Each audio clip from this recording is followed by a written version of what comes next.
Surprise! Namiss niyo ako, no? Hindi ito daily vlog, pero parang nasanay na ako mag-vlog. So I've not been uploading my daily vlogs for a couple of days now upon recording this video. So parang na-miss ko kayong chismisan ng buhay ko at miss kong dumaldala ba nagda-drive. So hindi ko alam kung ma-upload to or what not, pero bahala na. But today is cardiac night at papunta na ako ng office. Actually, it's too early for me. It's just 3:30. Maaga lang akong papasok ngayon kasi may shoot kami ni Amit na content. Ito kasing Lumos Philippines, natuwa yata sa content na ginawa namin last time. For them, naalala nyo yung Lumos na tablet na kinontent ko? They give that to me for free and then ginawan ko ng content. Natuwa sila. So, pinadala nila ako ulit ng Lumos na projector.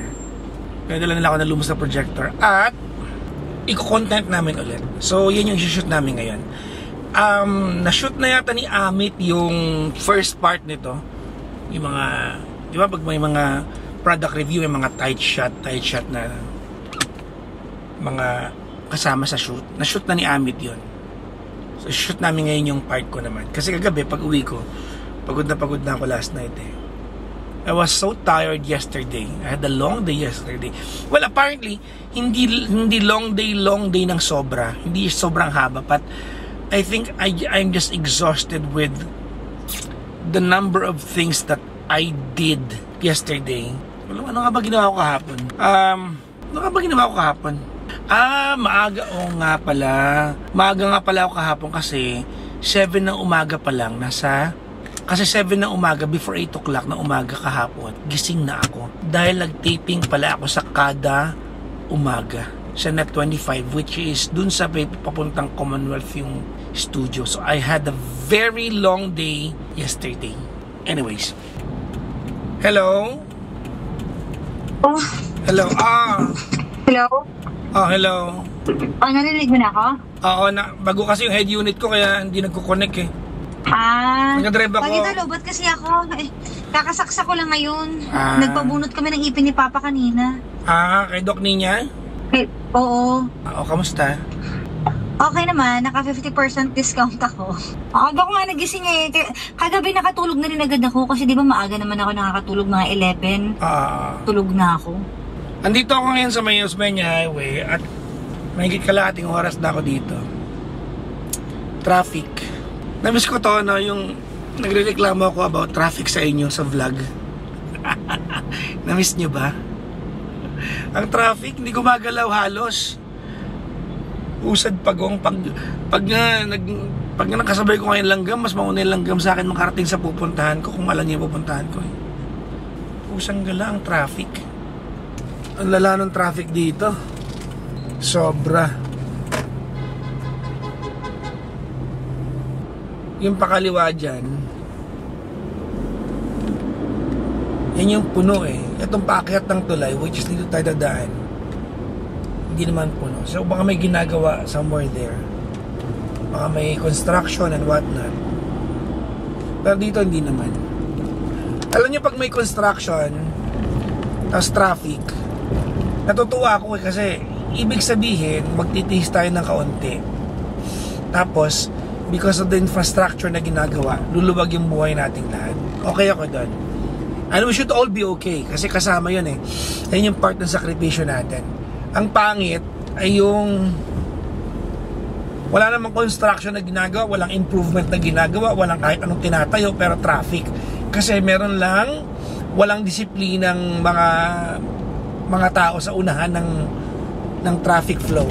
Nakakapikon yun, di ba? I don't know if you agree with me. Pero mas gusto ko nang matraffic ako kasi may ginagawa kaysa naman matraffic ako kasi merong walang iya sa unahan. You agree with me? Please agree with me. Charot. Ang sama ng panahon. Dapat nakamotor ako ngayon eh. Oo. Kaya lang umulan kanina. So pinasok ko na lang yung motor ko at nagkotse na lang tayo. Stuck tayo dito sa may tulay sa Santa Mesa. Traffic. At if you've watched my previous vlogs, alam ninyo na may certain nervyos ako sa mga tulay na ganito. Naalala nyo nangyari sa North, yung tulay na bumagsak, yung 1-year-old bridge. 1-year-old ba yun o few months lang? So, bago pa yun nangyari, may fear ako sa mga tulay. Kasi may tulay din, couple of years ago, na bumagsak sa Germany. Dahil hindi na maintain. So, pag may mga ganitong senaryo na nai-stuck ako sa tulay, like this one, traffic, may nervous ako sa ganito. Traffic pa naman, di ba? Nakakaloka. So, ayan, no? Hindi gumagalaw. Kaya pag ganito, ang ginagawa ko, nag-unlock ako ng kotse, tapos, nagre-ready ako na kung sakasakali, di ba? Lalangoy ako. Kinikwenta ko na, magkano ba yung kotse ko na mawawala kung sakaling bumagsak ako sa tubig. Sure ako na makakalangoy ako, marunong ako lumangoy. Malalangoy ko yan. Sure ba ako? Malalim yata ito. May kasama ng panic. Di ba? Well, with what happened sa North, yung tulay na bumagsak, na hindi pa naiimbestigahan yata ngayon, wala pa nakukulong, wala pa nananagot. You cannot blame someone like me na medyo ma-overthink yung ganong part, di ba? Ayan, malapit tayo makalagpas sa tulay. Puti naman. Grabe, ang lala ng traffic situation dito. Hindi maintindihan kung one way ba ito or pinapalusot yung mga sumasalubong na motor. Pero alam nyo ba, may sumalubong na kotse. May sumalubong na kotse kanina, pick up. Hindi ko nalang nakunan eh. Imagine mo yung ganito kakipot na daan, may sumalubong na kotse. Ang lupit. Ano ba, yung traffic enforcer sa lugar na to, baka gusto nyo po itong ayusin. Baka gusto nyo itong i-traffic flow na maayos. Yung mga kalsadang, maayos yung mga traffic light, nandun kayo nagkukumpol. Bakit? Kasi maraming pwedeng huliin doon.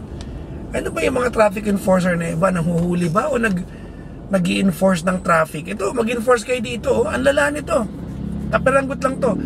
Diba? 2 buntis na tulay, tapos isang one-way na kalsada. Hindi maayos. Magdadalawang oras na ako mula sa bahay at nandito pala ako sa may pakaliwa ng V-Mapa. Sobrang traffic. 2 sagian na yung nadaanan ko. Pag ganitong mga masikip ang kalsada, normal yung yung magdadampi yung mga bumpers, mga bayang driver, tapos mag-uusap, siguro magkakamutan ng batok kung paano magsisettle ng around 15 minutes, and that would cause another reason para mag-traffic ulit. Ang hirap mag dito, magsisingit. Grabe, gutom na ako, 2 hours na ako dito. Alas 5 na, malas ako ng bahay 3:05 yata. Alas 5 na, grabe. Andito na ako sa office, tapos dito sa baba ng office namin, meron bakanting space dito. Dati kong office to, kasama ko si Dikoy. I don't know if you see it. Dati naming opisina to ni Dikoy nung buhay pa siya. Nakikita niyo ba yung salamin sa loob? Yung glass wall na yun. May mga sulat kamay dyan. Mga sulat kamay. Sulat kamay namin ni Dikoy yan. Buhay na alaala namin ni Dikoy nung nagnenegosyo pa magkasama before he passed away. Naisip ko lang ikwento sa inyo. Araw-araw ko dinadaanan, araw-araw ko nakikita. At syempre, araw-araw ko nalulungkot. Kasi syempre, memories ng kaibigan mo namatay na. Sinare ko lang. I'm so hungry. Ang pagkain ko ay sisig, tapa, liempo. Halo-halo. Ginagawa niyo ba ito? Halo-halo sa kanin. Masarap naman Well, hindi naman ito kanin. Adlay ito. Pero sa kanin ninyo. Ginagawa niyo ba? Halo-halo yung lasa. Ganun din naman yun. Papasok din sa sistema mo yan.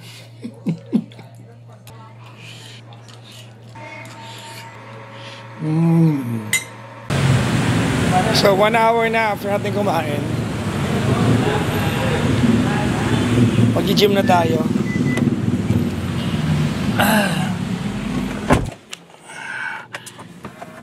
Hopefully, makapag-heavy tayo ngayon. Dahil, ayan, may tumunog. Yung bago nating system. Ito nga pala yung bago kong system dito sa kotse.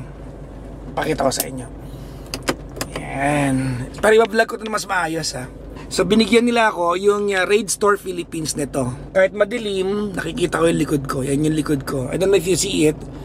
I see, mas malaki yung field of vision ko. Pero pag di ka sanay, pwede mong patayin. Kasi camera to real time. Pag di ka sanay, it turns into a mirror. Wala lang kayong makita kasi madilim. So yung advantage kapag camera, kahit madilim, kasi pag normal na mirror, aninag na lang yan although nakikita naman. Pero pag binuksan, maliwanag. Now, ito naman yung aking head unit na may 360. Pakita ko sa inyo. Yung ilaw ng mga button sa gilid, nakasabay yan sa park light. Pag binuksan mo yung park light, bubukas yung ilaw sa gilid. Now, home tayo. Let's go to apps 360. Yan yung kotse ngayon. Ito yung top view. Nilagyan nila ng camera lahat ng paligid. Ito yung likod ko.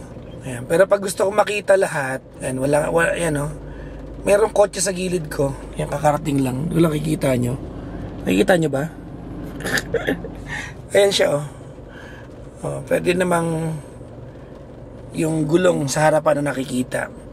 Ayan. Ito rin, gulong sa harapan, sa kanan naman. So, yung likod nakikita ko, yung harap nakikita ko. Ayan. Panoramic, ayan. Yan yung fish eye. Pag gusto ko ng 3D, yan. So alam ko na may kotse sa kaliwa ko. May poste sa kanan ko, may kotse sa kaliwa ko. Alright. Actually, pwede mong laruin yan Ayan pwede mong i-zoom out ng kaunti at may kotse sa kanan ko. Ayan. Ayan yung gulong So, ano lang naman yan, kumbaga luho na lang yung part na yan. Importante yung side lang ng kotse mo. So, yun lang. Malaking tulong. Ito pinapatay ko na to, itong harapan kasi nakikita ko naman dito. So, redundant technology pero sino bang ayaw ng protection? Alright.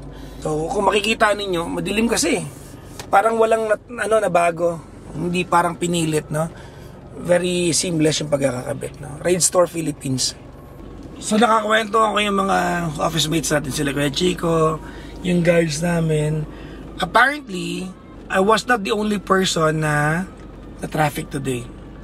I think unanimously 3 oras lahat kami halos na traffic.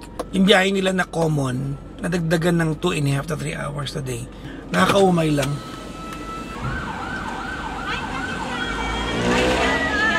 Ingat po.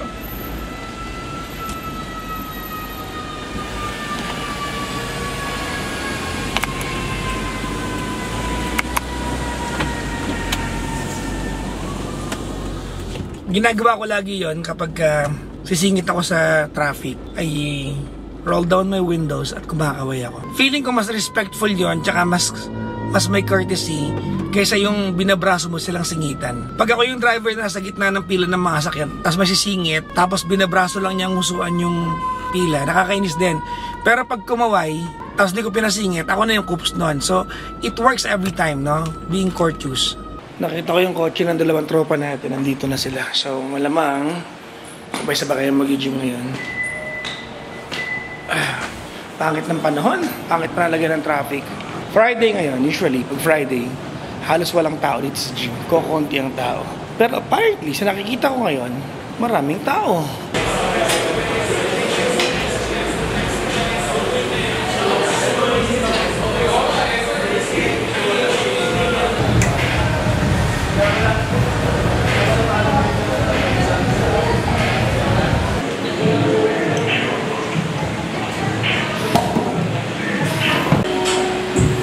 Hey guys, hello po. So nandito po si Papa Jackson po ngayon.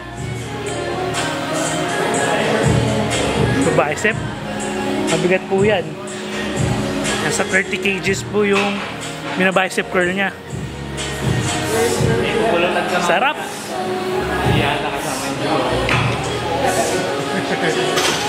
Kuya Pao. Si Kuya Pao po.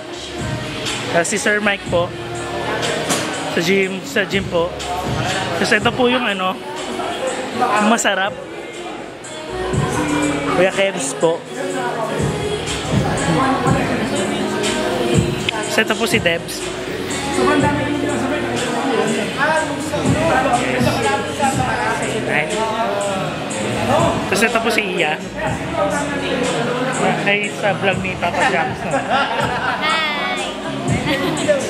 Ayun lang po. Ang una yung semento, ganyan lang kakapal. Eh dapat 18 centimeters. 18 cm, mga 8 inches. Parang kalsada. Dapat ganyan kakapal. Ganyan lang ang nandyan. Pag subukan nyo mamaya, hawakan na nyo sa kamay, kayang durugin. Malabnaw yung semento.